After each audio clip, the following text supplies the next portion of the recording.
सुनो कच्ची कहानियाँ रॉ स्टोरीज बाय रवीरा। गर्मी की छुट्टी में इस बार भी भोपाल जाने का मन था।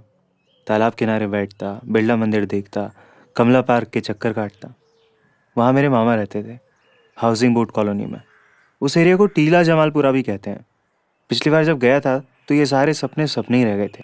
दिन में कहीं ले जाते नहीं थे, कहते थे धूप तेज है, और शाम को कहते थे अब तो शाम हो गई। क्या यार। मैं उनके आंगन में लगे नीम के पेड़ के पास खड़ा रहता और बाहर की झुग्गियों को देखता तो कहते ये टीला जमालपुरा एरिया है, लोग लड़ाई कर लेंगे, अंदर आ जाओ। ऐसे में मुझे अखबार ही पढ़ने का सहारा रहता। पर अब मुझे घर में भी आनंद आने लगा था। क्रिकेट सम्राट पढ़ूँ, फुलवारी पढ़ूँ, बाल भास्कर पढ़ूँ, देवपुत्र पढ़ूँ, मनोज और राज कॉमिक्स पढ़ूँ। और शाम को हम कैरम या चंगा स्टिक खेलते थे। चंगा स्टिक यानी कि देसी लूडो। 5वीं की परीक्षा हुई थी। मैं भोपाल जाने को तैयार ही था कि तभी मम्मी बोली, इस बार भोपाल का बजट तो नहीं है बेटा, नानी के घर चलते हैं। नानी का गांव कमालपुर खेड़ी। कमालपुर सिर्फ नाम का था, कोई कमाल की चीज़ थी ही नहीं यहाँ पे। मैं कसमसाता सा रह गया कि कहाँ आ गए यार। लोग कलकत्ता शिमला कहाँ कहाँ घूमने जाते हैं। अभी वो मकान मालिक भोजवानी जी थाईलैंड होके आए। पता नहीं किधर पड़ता है थाईलैंड, बम्बई तरफ पड़ता होगा कहीं। मैं उदास था, और उदास आदमी कहीं ना कहीं कोई झील का किनारा ढूंढ ही लेता है। हमने एक तलैया ढूंढ ली। वहाँ भैंस पानी पीने आती थी, और कुछ कुछ भैंसें तो उसी में पड़ी रहती आलस करके। मुझे भोपाल के तालाब देखने थे और मैं ये भैंसों के तलैया देख रहा हूँ। मैं उठ के जाने ही वाला था, 2 कदम नानी के घर की तरफ चल भी दिया था कि तभी ये डुपुक डुपुक की आवाज़। सामने एक लड़की बैठी थी जो भैंस चराने आई थी। उसने फिर से पानी में पत्थर फेंका, और ये पत्थर भी 3 टप्पे खा गया। गजब कला का प्रदर्शन था भाई। मैंने भी पत्थर उठा लिया और पानी में टप्पे खिलाने का इरादा किया, पर मेरा पत्थर एक ही डुपुक में अंदर चला गया। मैं लड़की के आगे शर्मिंदा था। लड़की मुझ पे हंस दी, और क्या हंसी। पहली बार था कि कोई मुझ पे हंसा और मुझे रोना नहीं आया, बल्कि खुश हो गया। और खुशी इस कदर थी कि अब तलैया में तैर रही भैंस मुझे जलपरी लगे, और आसपास के बेशरम के झाड़ मुझे क्रिसमस के ट्री लगे। वो भैंसों को लेके जाने लगी। उसके हाथ में भैंस की रस्सी थी, पर बंद मैं गया था। इसकी माँ का। उस दिन आई लव यू का मतलब समझ आया था, जो फिल्म में बोला जाता है। हमको उस दिन उस लड़की से आई लव यू हो गया था।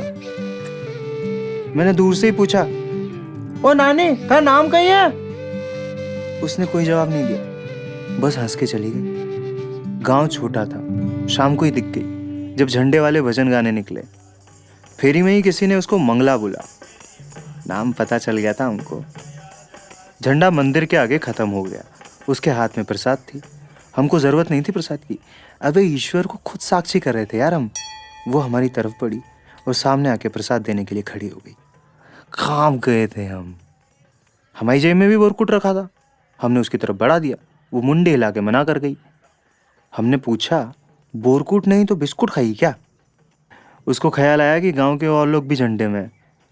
लाज शर्म के मारे वो पीछे हट गई। मुझे तो लंपटगिरी आती ही थी, फिल्में देखी थी ना कई सारी। बच्ची ही थी, पर लिहाज जानती थी। न बोरकुट लिया, न बिस्कुट का जवाब दिया। वो चली गई। हमको लगा गुस्सा हो गई है। फिल्में देखी थी हमने, सीडी प्लेयर था घर में। लड़की रूठी तो क्या करेंगे, गाना गाएंगे। ये बताने की ज़रूरत नहीं है कि उसी रात को उसका पीछा करते करते हमने उसके घर का पता लगा लिया था। अगले दिन मामा की बैलगाड़ी पे रखे घास के गट्ठों के सिंहासन पे बैठा मैं उसके घर के सामने से गुजरा और जोर जोर से गाना गाने लगा। ना कजरे की धार, ना मोतियों के हार, ना कोई किया श्रृंगार, फिर भी कितनी सुंदर हो। गा तो दिया था, पर पता नहीं उसने सुना था या नहीं, अंदर थी भी या नहीं। मैं उसको ढूंढने लगा और फिर से तलैया पे जाके बैठ गया। आज भैंस चराने उसके साथ उसके पापा भी आए थे। मैं जिस तेजी से गया था लौट भी आया, पर अब वो मुझे कभी कुइया की पाल पर, कभी अमिया की डाल पर, कभी मंदिर के चौपाल पर, कभी खेत की गरवाट पर, कभी रस्सी की खाट पर, कभी गोबर से लीपे आंगन में, कभी रात को मंदिर के कीर्तन में दिख ही जाती। कोई बात नहीं हो रही थी हमारे बीच, पर देखना भरी काफी था यार। लग रहा था जैसे धाप गया हूँ, तृप्त हो गया हूँ, डकार आ गई वो। इंग्लिश वाले इसे इन्फेचुएशन समझ लें और हिंदी वाले औरत का चक्कर। अब हमको भोपाल की रत्ती भर भी याद नहीं आ रही थी। ये सारा कार्यक्रम 2 महीने तक चलता रहा। रोज मुंह दिखाई, हंसी हंसाई, शर्मी शर्माई, अग्गम पिछाई चलती रहती। और एक दिन बारिश हो गई। लाला राम एंड सन्स के कैलेंडर में देखा तो जून के 28 हो गए थे। ये पहली बारिश थी। लोग भुट्टे तोड़ लाए, नींबू तोड़ लाए, वो ककड़ी तो आनी थी। ये बारिश का रिचुअल था। ये सब चीजें खाना और एक दूसरे के हाथ पकड़ के घूम घूम के ये गाना, पानी बाबा आ जे काकड़ी भुट्टा ला जे, पानी बाबा आ जे काकड़ी भुट्टा ला जे। वो हमारी तरफ बढ़ी, हमेशा वही बढ़ती थी। भैरव सिंह के इस पोते यानी कि मुझे समझ आ गया था कि ये लड़की अपने जैसी फट्टू नहीं है। उसने मेरे हाथ पकड़ लिया। हम आधे बारिश के पानी से थरथराते, आधे उसके छूने से। बस हम घूमने लगे, हमारी सारी दुनिया घूमने लगी। पानी बाबा आए, वो काकड़ी भुट्टे के साथ ये तोहफा भी लाए। कमालपुर खेड़ी अब हमको पहली बार कमाल का लगा। पर क्या है ना, हम फिसल जल्दी जाते हैं। मिट्टी गीली थी। धमाक, छप। अब तो क्या हंसी वो हम पे। आहा, दुनिया में हर कोई अगर किसी पे इतनी खूबसूरती के साथ हंसे तो लड़ाइयां ही नहीं हो। मम्मी घूर घूर के देख रही थी हमको। अब कपड़े उन्हीं को धोना पड़ता है ना। मरी का खाया थारी चिक्सी बांधू थारी, ये लत्ता कपड़ा कौन धोएगो? थारो बाप दूसरी बेरा लाएगो कहीं। मम्मी ने जो बोला उसका अनुवाद नहीं करूंगा। अपनी बेइज्जती कोई नहीं बताता। बेइज्जती में भी, जिल्लत में भी हम खुश थे। मंगला जो हंस रही थी यार, अपने टेढ़े मेढ़े दांत दिखा के। पर बारिश आती है तो स्कूल भी खुलते हैं। मुझे वापस अपने घर जाना था। पापा अपनी RX 100 भड़बड़ाते हुए गांव में आए और मुझे वापस हॉस्टल ले गए। स्कूल खुल गए थे। नई किताबों में खुशबू थी, नए बस्ते में चमक थी, नई यूनिफॉर्म में कलप थी। पर मंगला की याद के आगे सब कुछ फीका लग रहा था। रफ कॉपियां भर दी थी मैंने मंगला लिख लिख के।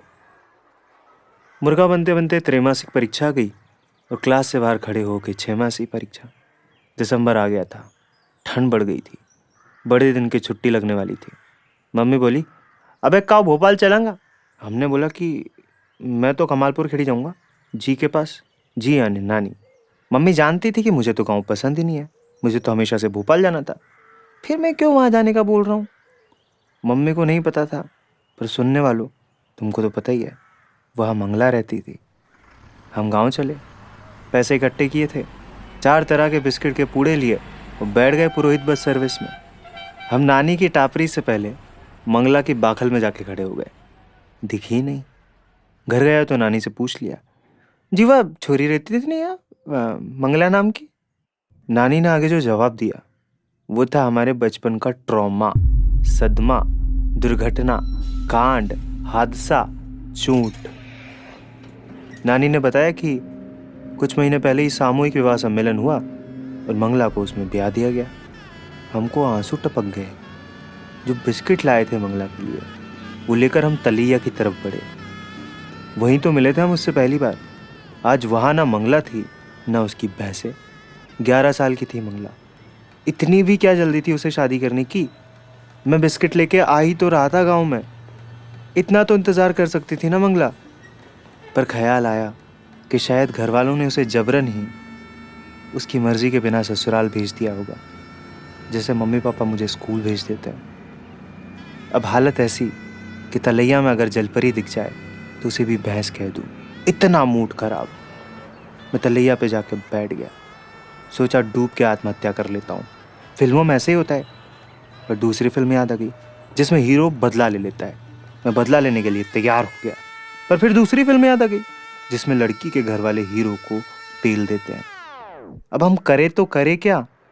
अपने गुस्से से बिस्कुट के पूड़े फाड़े और सारे तलैया में डुबो दिए।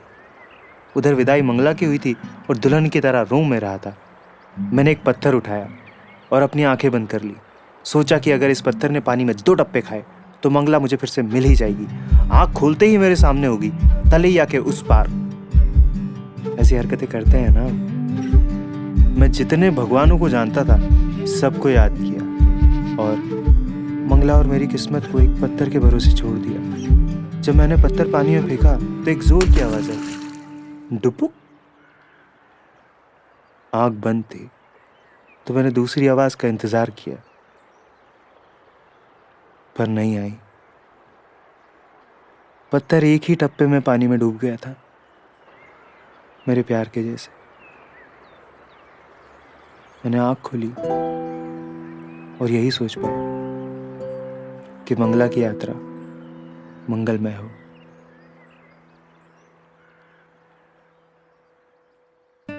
आप सुन रहे थे कच्ची कहानियां रॉ स्टोरीज बाय रवीरा। ये कहानी लिखी और नरेट की है रवि रा ने। कहानी का म्यूजिक प्रोड्यूस किया है आकाश मंडलोई और शुभांशु गुप्ता ने। टाइटल वॉइस ओवर है रितंबरा त्यागी का और क्रेडिट वॉइस ओवर दिया है कबीर ने।